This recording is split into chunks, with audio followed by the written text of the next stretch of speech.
ದೇಶಕ್ಕಾಗಿ ಸೋನಿಯಾ ಗಾಂಧಿ ಮಂಗಲಸೂತ್ರವನ್ನೇ ಬಲಿದಾನ ನೀಡಿದರು. ಮಂಗಲಸೂತ್ರದ ಬಗ್ಗೆ ಮಾತನಾಡುವ ಪ್ರಧಾನಿಗೆ ಏನು ಗೊತ್ತು, ಅದರ ಮಹತ್ವ ಎಂದು ಉತ್ತರ ಕನ್ನಡ ಲೋಕಸಭಾ ಕ್ಷೇತ್ರದ ಕಾಂಗ್ರೆಸ್ ಅಭ್ಯರ್ಥಿ ಡಾಕ್ಟರ್ ಅಂಜಲಿ ಲಿಂಬಾಳ್ಕರ್ ಅವರು ಕಿಡಿಕಾರಿದ್ದಾರೆ. ಸಿದ್ದಾಪುರದ ಹೊಸೂರು ಜನತಾ ಕಾಲೋನಿಯಲ್ಲಿ ನಡೆದ ಕಾಂಗ್ರೆಸ್ ಪ್ರಚಾರದಲ್ಲಿ ಮಾತನಾಡಿದ ಅವರು, ಹುಟ್ಟಿದ್ದೀನಿ ತಾಯಿ ಹೊಟ್ಟೆಯಲ್ಲಿ, ಬದುಕುತ್ತಿದ್ದೀನಿ ಕನ್ನಡ ನಾಡಿನಲ್ಲಿ, ಹಿಂದೂ ಧರ್ಮದಿಂದ ಮಂಗಳಸೂತ್ರ ಹಾಕಿದ್ದೇನೆ. ದೇಶಕ್ಕಾಗಿ ಸೋನಿಯಾ ಗಾಂಧಿ ಮಂಗಲ ಸೂತ್ರವನ್ನೇ ಬಲಿದಾನ ನೀಡಿದರು. ಮಂಗಲಸೂತ್ರದ ಬಗ್ಗೆ ಮಾತನಾಡುವ ಪ್ರಧಾನಿಗೆ ಏನು ಗೊತ್ತು? ನಮ್ಮ ದೇಶದ ಪ್ರಧಾನಿ ಎಂಬ ಅಭಿಮಾನ ಇದೆ, ಆದರೆ ಅವರ ಹೇಳಿಕೆಯಿಂದ ನೋವಾಗುತ್ತಿದೆ ಎಂದರು. ಕೊರೋನಾ ಸಂದರ್ಭದಲ್ಲಿ ದೀಪ ಹಚ್ಚಿ ಕೊರೋನಾ ಹೋಗ್ತದೆ. ನಾವು ಎಲ್ಲರೂ ದೀಪ ಹಚ್ಚಿದ್ದೇವೆ. ನೋಡಿ, ಜನನೇ ಹೇಳ್ತಾರೆ ನೆಕ್ಸ್ಟ್ ಏನು ಬಾರಿಸಿ, ಕೊರೋನಾ ಹೋಗ್ತದೆ. ಈಗ ಇಲೆಕ್ಷನ್ ಬಂದಿದೆ, 24 ಲೋಕಸಭೆ ಇಲೆಕ್ಷನ್ ಇದೆ. 7 ಮೇಗೆ ಏನ್ ಮಾಡಿ, ಮೋದಿ ನಮಸ್ಕಾರ, ದೀಪ ಹಚ್ಚದು ಆಯ್ತು, ತಟ್ಟೆ ಬರ್ಸದು ಆಯ್ತು, ಕೊರೋನಾ ಹೋಯ್ತು, ಜನ ಸಾಯ್ತು. ಈಗ ಇಲೆಕ್ಷನ್ ಬಂದಿದೆ, ಇಲೆಕ್ಷನ್ ಟೈಮ್ ನಲ್ಲಿ ಏನು ಆದ್ರೆ ದಯವಿಟ್ಟು 30 ವರ್ಷ ಬಿಜೆಪಿಗೆ ತಾವು ಎಲ್ಲರೂ ಚಾನ್ಸ್ ಕೊಟ್ಟು ನೋಡಿದ್ದೀರ ಏನಾಗಿದೆ ಈ ಜಿಲ್ಲೆಯಲ್ಲಿ, ಏನ್ ಪರಿಸ್ಥಿತಿ ಇದೆ. ನನ್ನ ಖಾನಾಪುರಲ್ಲಿ ಅಂತ ಇವರು ಯಾವಾಗ್ಲೂ ಬಂದಿಲ್ಲ, ನೋಡಿಲ್ಲ. ಖಾನಾಪುರ ಕಿತ್ತು ಜನರಿಗೆ ಬಿಜೆಪಿಗೆ ಕಣ್ಣು ಮುಚ್ಕೊಂಡು ಹಾಕೋದು ಪರಿಸ್ಥಿತಿ ಈಗ ಎಲ್ಲಿ ತಂದಿದೆ ಅವರಿಗೆ ಕೂಡ ಗೊತ್ತಾಗಿದೆ. 10 ವರ್ಷದಿಂದ ಕೇವಲ ನಾನೇ ಎಂಬುದು ದೇಶದಲ್ಲಿ ನಡೆಯುತ್ತಿದೆ.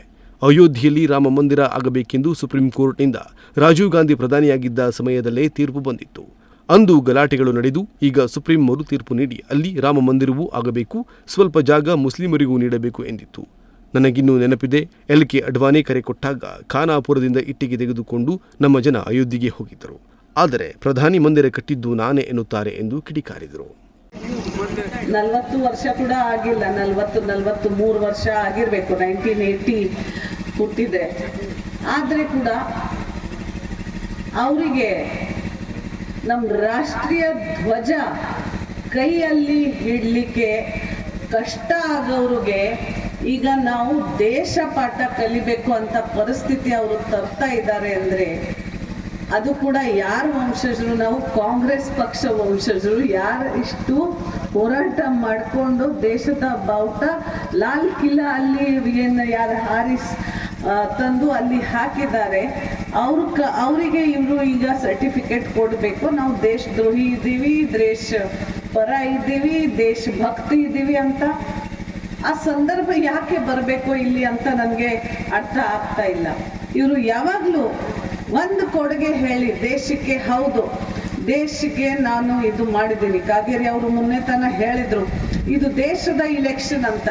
ಪಾಪ ಅಂಜಲಿ ನಿಂಬಾಳ್ಕರ್ ಒನ್ ಟೈಮ್ ಶಾಸಕರು ಆಗಿದ್ದಾರೆ, ಅವರಿಗೆ ಏನು ಗೊತ್ತಿಲ್ಲ. ಅಕ್ಕಪಕ್ಕ ಇರ್ತಕ್ಕಂಥ ಮಾಜಿ ಮಂತ್ರಿಗಳು ಕೂಡ ಹೇಳ್ತಾ ಇಲ್ಲ. ಆ ಪಾಪ ಅಕ್ಕಿ ಶಾಸಕಿಯಾಗಿ, ನಾನು 6 ಬಾರಿ ಶಾಸಕರು ಆಗಿ, ನಾನು ದೇಶ ಇಲೆಕ್ಷನ್ ಇದೆ, ಇದು ದೇಶ ಬಗ್ಗೆ ಮಾತಾಡಬೇಕು. ಆ ಅಯ್ಯಮ್ಮ ಪಾಪ ನೀರಿಲ್ಲ, ರಸ್ತೆ ಇಲ್ಲ, ಅತಿಕ್ರಮಣ ಜಾಗ ಇದೆ, ಹಾಸ್ಪಿಟಲ್ ಬೇಕು, ರಸ್ತೆ ಹೈವೇ, ನ್ಯಾಷನಲ್ ಹೈವೇಯಿಂದ ಕಷ್ಟ ಆಗ್ತಾ ಇದೆ. ಇದು ಎಲ್ಲ ಈ ಇಲೆಕ್ಷನ್ ಮಾಡೋರು ಚರ್ಚೆ ಇಲ್ಲ.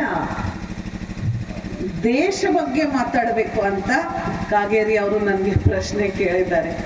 ಆದರೆ ತಾವೇ ಇಲ್ಲಿ ಇರ್ತಕ್ಕಂಥ ಎಲ್ಲ ಅಣ್ಣ ತಮ್ಮಂದ್ರೆ ಹೇಳಿ, ಗಲ್ಲಿಯಿಂದ ದಿಲ್ಲಿ ಆಗ್ತದೆ, ದಿಲ್ಲಿಯಿಂದ ಗಲ್ಲಿ ಆಗ್ತದೆ. ನಮ್ಮ ಓಣಿಯಿಂದ, ನಮ್ಮ ಮನೆಯಿಂದ